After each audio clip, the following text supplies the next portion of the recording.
Startling statistics about child deaths from the First Alert safety desk. More kids dying from drugs and guns. Aisha, this is a heavy conversation. What's the bigger picture in all of this? Well, Tammy, it is heavy, but the CDC report I'm just learning about this morning is renewing calls to reconsider how we keep our kids safe. The CDC's injury reporting system says the number of deaths from drugs and firearms in children under 18 have skyrocketed. The CDC took data from 2011 to 2021. They found firearm deaths went up by 87% and drug poisoning deaths went up by a shocking 133%.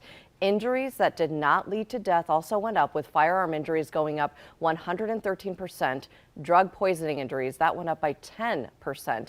Other concerning statistics from the study show that suffocation-related deaths went up by 12.5%, and self-harm injuries increased by 57%.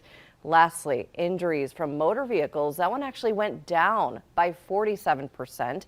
Overall, there were more child deaths from injury, but a decrease in non-fatal injuries. I know it's a lot of numbers. We'll make sure to put the CDC link online at WBAY.com if you want to take a look for yourself. Another story that I'm working on this morning, we know from doctors how bad smoking is for your lungs, but I'm also learning this morning just how detrimental it is for your brain. I'll share what I know in the next half hour. Emerson.